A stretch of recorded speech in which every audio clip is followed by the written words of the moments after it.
दोस्तों नमस्कार, मैं अजय पत्रकार।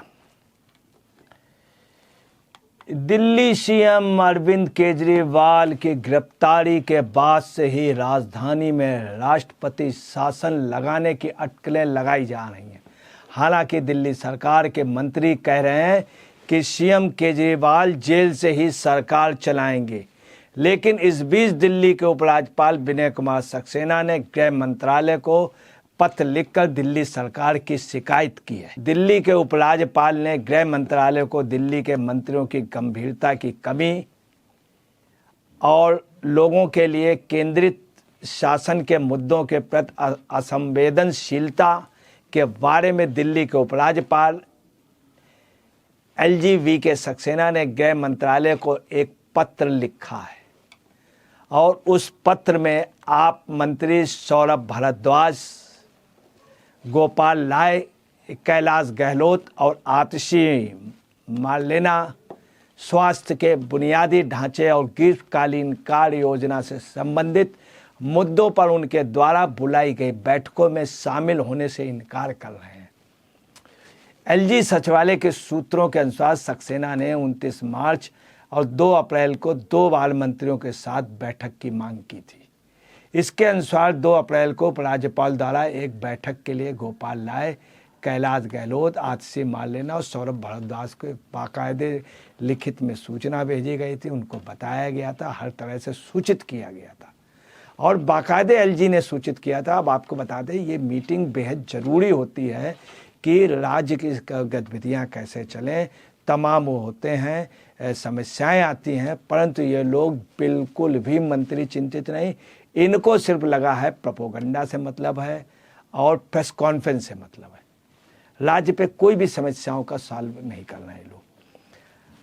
हालांकि सभी मंत्रियों ने ईमेल के माध्यम से कहते हुए उक्त बैठक में शामिल होने से इनकार कर दिया कि चूंकि आदर्श आचार संहिता लागू है, इसलिए इस स्तर पर ऐसी बैठक उचित नहीं होगी।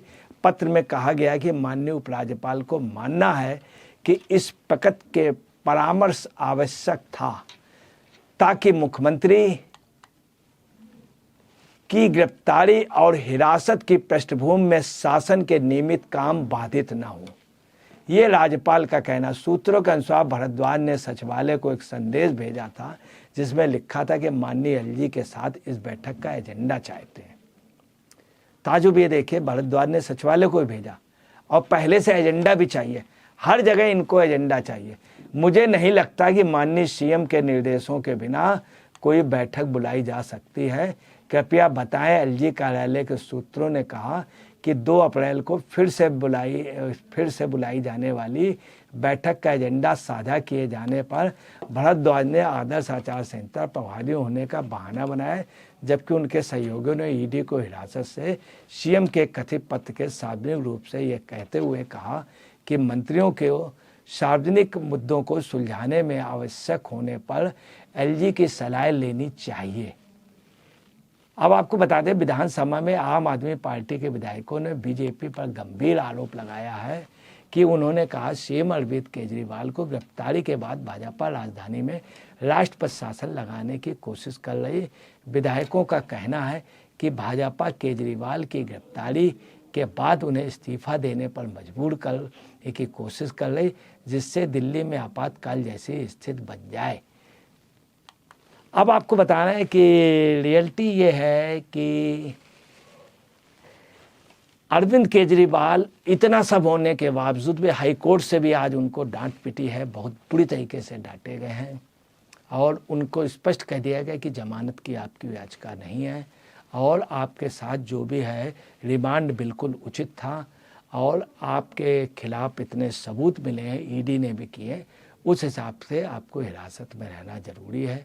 आपकी जमानत का कोई प्रश्न ही नहीं उठता है, न ये जमानत की एप्लीकेशन है। दूसरा, उन्होंने कहा कि जो आरोप लगाए जा रहे हैं कि ये बिल्कुल निर्दोष है, तो उनका ऐसा नहीं, 100 करोड़ रुपए का बाकायदे वो दिया गया और इस पर किंग पिन इन्हीं का है। ये ED के प्रूफ और सबूत हमने देखे हैं जिसमें साफ है। ये उन्होंने स्पष्ट रूप से कहा। उन्होंने कहा कि ये दबाव से कोर्ट नहीं चलता, हाई कोर्ट। ये भी सूर्यकांता जी ने कहा, चीफ जस्टिस ने स्पष्ट रूप से कहा। अब आपको बताना है कि कुछ दिन पहले दिल्ली के उपराज्यपाल ने टीवी में बीके सक्सेना ने एक टीवी चैनल के कार्यक्रम में कहा था कि दिल्ली की सरकार जेल से नहीं चलाई जाएगी। उपराज्यपाल ने बयान उस वक्त दिया था जब सीएम केजरीवाल की गिरफ्तारी के बाद आपके मंत्री कह रहे थे अरविंद केजरीवाल जेल से ही सरकार चलाएंगे। उपराज्यपाल एलजी सी वीके सक्सेना के कार्यालय ने गृह मंत्रालय को संबंधित एक पत्र चर्चा के लिए सक्सेना द्वारा बुलाई गई बैठक में भाग लेने से इनकार करने पर निराशा व्यक्त की है। अब आपको बता दें, मुख्यमंत्री अरविंद केजरीवाल की गिरफ्तारी पर उन्होंने कहा कि कैबिनेट की कार्रवाई असंवेदनशीलता है और केंद्रीय गृह सचिव अपने पत्र में उपराज्यपाल सचिवालय से उन्होंने स्पष्ट रूप से कहा कि केजरीवाल की हिरासत की पृष्ठभूमि में ताकि शासन के नियमित कार्यों में बाधा न आए, ऐसी परामर्श बैठक बहुत ही नितांत आवश्यक है। लेकिन मंत्रियों ने विशिष्ट पर उनके निमंत्रण को स्वीकार किया। आधार की आदर्श चुनाव संहिता एमसीसी लागू थी। अब आपको बता दें, इससे आचार संहिता कुछ नहीं, कुल मिलाकर के ये लोग अपनी मनमानी करना चाह रहे हैं, ये अपने ढंग से चलाना चाह रहे हैं। लूट खसोट मची हुई है, ये स्थिति है। हर विभाग में घपलेबाजी है। ये लोग नहीं चाहते कि एलजी किसी चीज़ पे वो करे, हम अपनी मनमानी करते रहें और गैर कानूनी ढंग से करते रहें। अब आप समझ लीजिए, इतने बड़े केस होने के बावजूद भी वर्ल्ड में ऐसा कोई मुख्यमंत्री या प्रधानमंत्री नहीं है, इतने बड़े मामलों पर भी अभी तक उसने इस्तीफा न दिया। मुख्यमंत्री अरविंद केजरीवाल की गिरफ्तारी और उसके बाद की घटनाएं विशेष रूप से शहर में सार्वजनिक स्वास्थ्य बुनियादी ढांचे से संबंधित घटनाएं, पानी की उपलब्धता के लिए ग्रीष्मकालीन योजना का सार्वजनिक डोमेन में आने के बाद एलजी ने प्रमुखों की एक बैठक बुलाने का फैसला किया था। बाकायदे उन्होंने कहा, पत्र के अनुसार जीएनसीडीटी के मंत्री जल, शिक्षा, स्वास्थ्य, परिवहन, पर्यावरण और वन विभाग के विभागों से संबंधित है। इसमें कहा गया था कि इन मंत्रियों को आना बहुत ज़रूरी है। उसके बावजूद भी ये मंत्री आने का नाम नहीं ले रहे हैं। ताजुब की बात यह है कि ईमेल से भी विशिष्ट आधार पर बैठक में भाग लेने से इन लोगों ने इनकार किया। अब आपको क्लियर कर दें, इसके जस्ट उल्टा क्या है कि अरविंद केजरीवाल की पत्नी, जो पहले उनको अरविंद कह के बुलाते थे, फिर पति कहने लगे, भी लास्ट में उन्होंने कहा मेरे धर्म, मैं उनकी धर्म पत्नी, उन्हीं की चेयर में बैठ करके बता रहे हैं। उनका ये मैसेज आया कि जल बोर्ड में कोई परेशानी ना हो, कुछ सिर्फ मैसेज कर रहे हैं, उस पर कुछ भी कार्रवाई नहीं हो रही, कुछ काम पूरा आपको बता रहे हैं। दिल्ली प्रदेश त्राय कर रहा, सारी व्यवस्थाएं पहले से पंगु थी, अभी भी पंगु है। सिर्फ वसूली, लूट खसोट चल रहा है। स्वास्थ्य विभाग में कुछ भी नहीं रह गया, शिक्षा विभाग में कुछ नहीं रह गया। लगातार ऑर्डर हो रहे हैं शिक्षा विभाग के लिए। आप समझ लीजिए कि हाई कोर्ट ने आज क्या कहा है कि एक क्लास में 144 बच्चे, एक क्लास में, और पता चला एक रूम में 144 बच्चे। दूसरी बात, क्लास अलग अलग सब्जेक्ट की, अलग अलग क्लास की।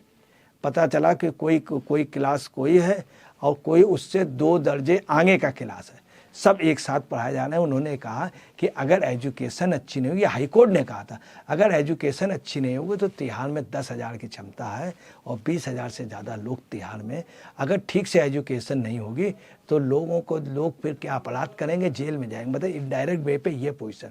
अब आप समझ सकते हैं क्या पोजीशन है, कि मतलब ये पोजीशन है। स्वास्थ्य भी बिगाड़ दिया, सब कुछ बिगाड़ दिया। और आप नोट कर लीजिए, किसी भी वक्त सुनेंगे कि जनता मांग कर रही राष्ट्रपति शासन के लिए। अगर दिल्ली को बचाना है और बंगाल को बचाना, तो दोनों जगह राष्ट्रपति शासन लगाना चाहिए। वहाँ की जनता की डिमांड है, वहाँ के विपक्ष की डिमांड है। आपको बता रहे हैं, इवन कांग्रेस की भी दबे जवान डिमांड है, हर एक विपक्ष की डिमांड। और यहाँ तक आप पार्टी का कार्यकर्ता, जो वफादार कार्यकर्ता, वो भी चाहता है मुख्यमंत्री पद से इस्तीफा दे, ये लोग हटें, नए लोग आए, सिरे से चुनाव, राष्ट्रपति शासन लागू। आपके कार्यकर्ता तो यहाँ तक कह रहे हैं कि नार्को टेस्ट कराइए इन लोगों का। दोस्तों नमस्कार, मैं अजय पत्रकार।